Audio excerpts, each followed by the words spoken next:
And now talking about their recent work at university level in relation to empire and the First World War. We've got Tom Beetles and Jake Williams. Thank you, you two. Are you okay to get the PowerPoint up, Jake? Is that all right? Yeah, no, yeah, that's fine. Sound. Yeah, so yeah, that's great. So very good timing after that great presentation from Mike and Jess. We are somewhat building on the theme of British Empire. We're going to be doing in World War I, very much inspired by the great David Olusoga.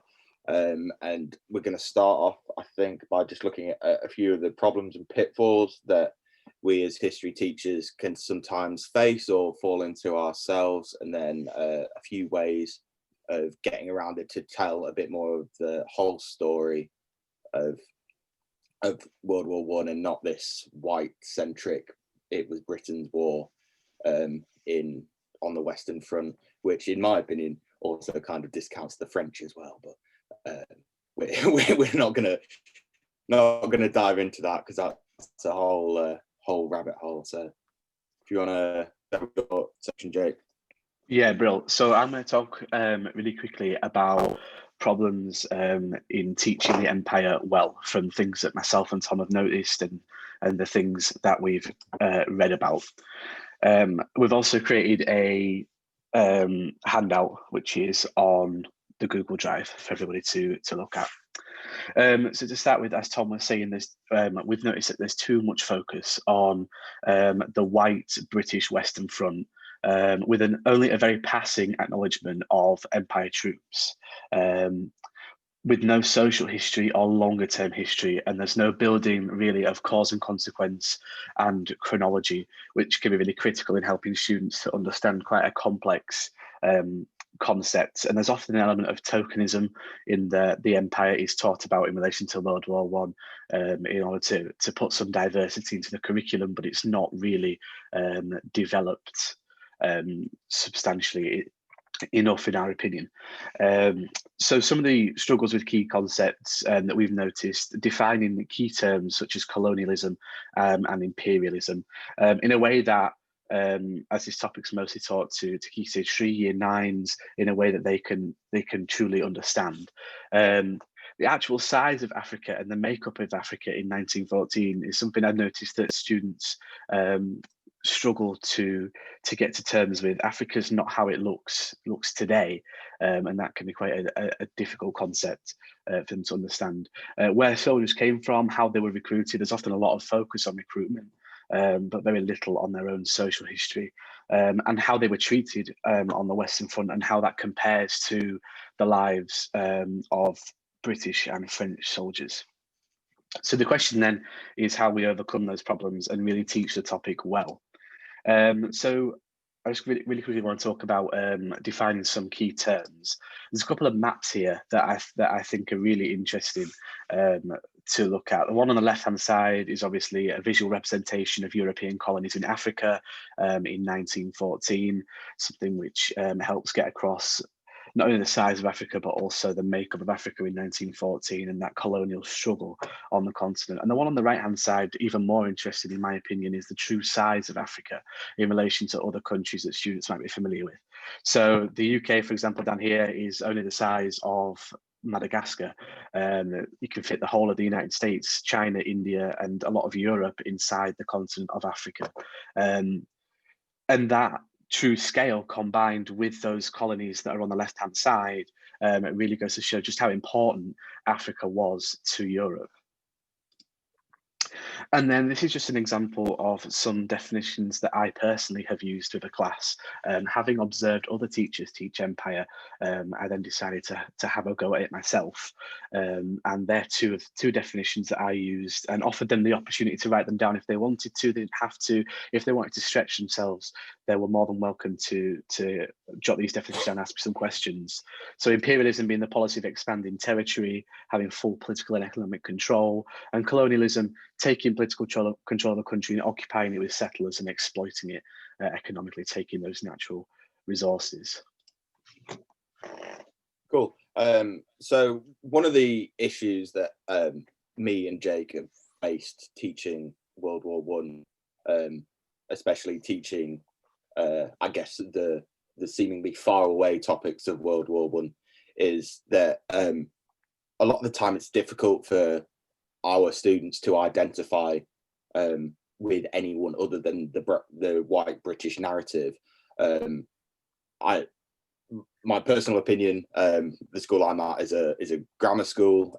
It is very much white British middle class. I think it's Ripon is a town in itself that's a bit in its own bubble, but I think Jake has also faced some similar issues. So I think a way that me and Jake have thought of kind of bringing home that these people that were citizens of the empire, if you can call them citizens, were real people, is to use case studies, and it kind of brings in an opportunity to get to that ground level of history, as opposed to just focusing on what was going on in politics or what the military doctrine was, which you focus a lot on in the Western Front. So we've just come up with 3 examples. Al-Haji Grunji, who I'm sure you've all heard of at some point. I think Helen's mentioned him a few times in lectures. He's definitely mentioned by David Olusoga.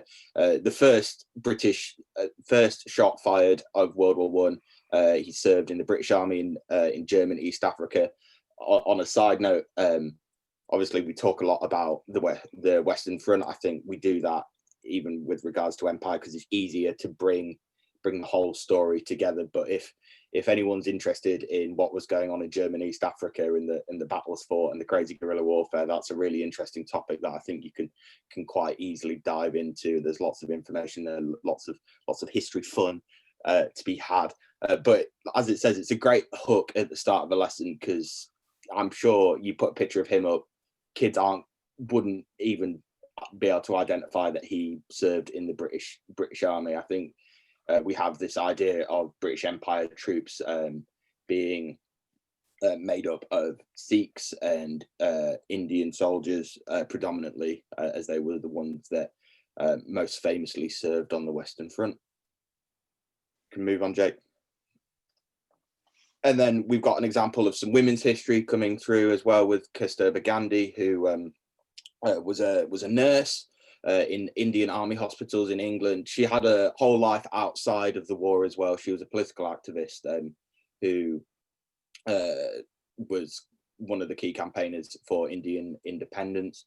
I think it's really important to bring in women's history into World War One, because again, I think that's an often overlooked point. We spend so much time focusing on the Western Front, even white British history. We look at the home front, but not really in as much detail as possible. So I think it's a really good opportunity to bring in not only colonial history, but also women's history into the forefront of the classroom. And then if we can just move on to the last one.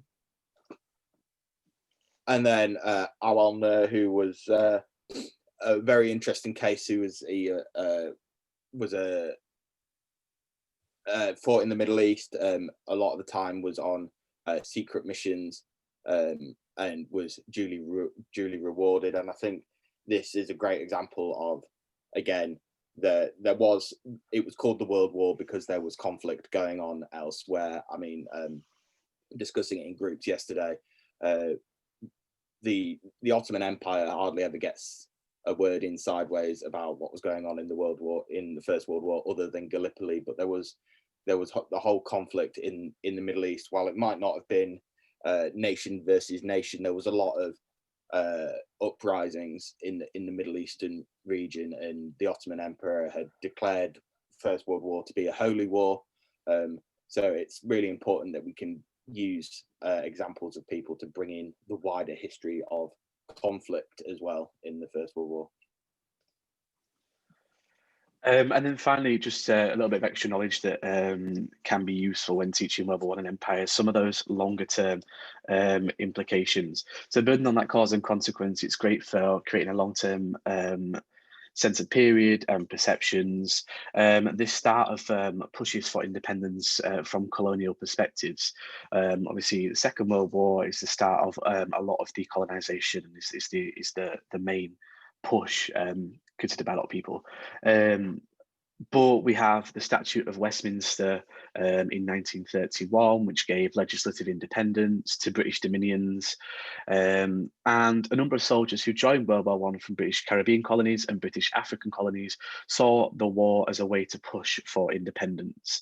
And there's an importance there of stressing both perspectives, British perspectives and those living under colonial rule, to get a really good sense of balance.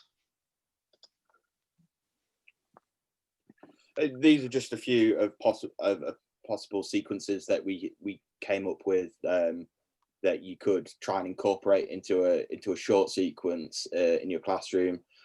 This brings in some French perspective as well. I think relating racial theory to military tactics, particularly from the French perspective, because there was a general who was very much of the case, I'll let them fight. Why wouldn't we let them fight? Because we can use them as shock troopers. And there's some, I can't remember the exact tribe, but there's the one tribe of African people who were under French control, who served almost exclusively as shock troopers on the Western Front, and ended up with a death rate that was 3 times higher compared to other colonial troops on the Western Front, who often weren't allowed to be on the front lines. And then you've got other things relating it to Britain. So did the Indian Army save Britain in 1914? I think you can quite easily make the argument that they did, with the destruction of the BEF and the Indian Expeditionary Force coming in and basically plugging the lines and holding the Western Front for as well. The drive to put together an army was going on. And I think to what extent did colonial troops experience a different war is a really interesting one for focusing in on the history of colonial troops, as opposed to maybe like the second question, how useful were they to us? I think the third question offers the chance to, what was the war like for them from their perspective, as opposed to us always viewing it as, oh, they were really great, but we don't really know what was going on. It really offers the opportunity. There's I think if you've watched the Olusegun documentary, as I'm sure a lot of you have, there is lots of evidence of colonial troops writing home and giving their experience. So there's some great source material there to be found. And then I think the last one brings in some of what Jess was talking about earlier with comparative history with British and colonial perspectives. I think comparing those two could be really useful. You've just got to again avoid the pitfall of looking at the colonial perspective through a British lens. You've got to kind of separate yourself as much as possible, which we know can be difficult.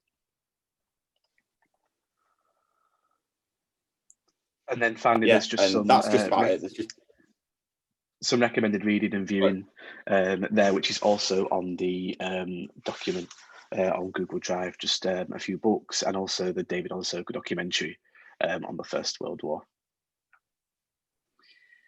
Thank you, both of you. Absolutely super.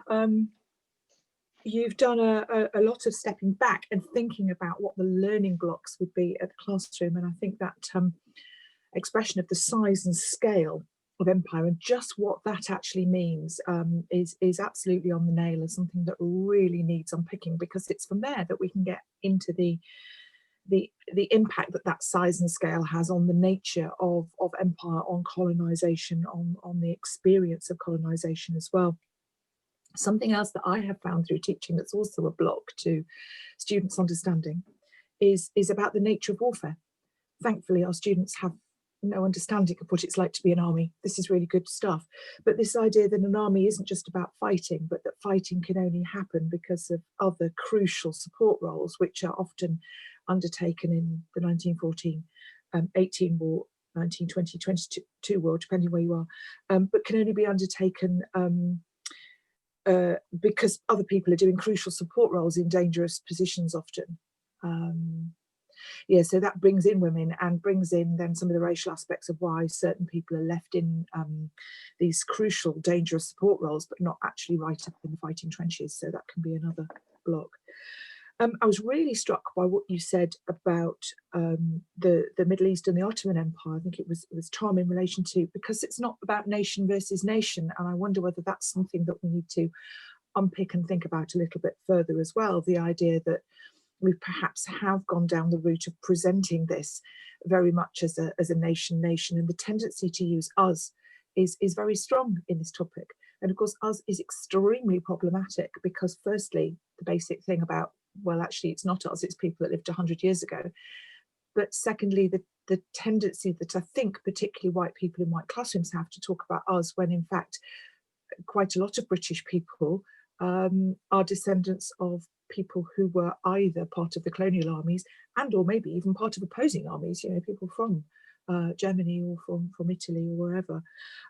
So I think that idea about nation versus nation and perhaps trying to get away from the nation versus nation entirely narrative is really helpful to our thinking.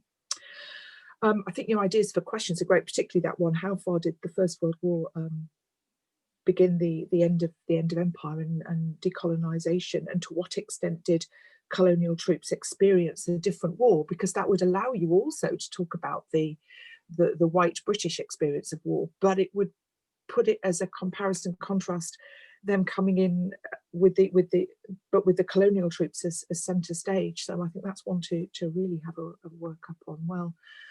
Well done.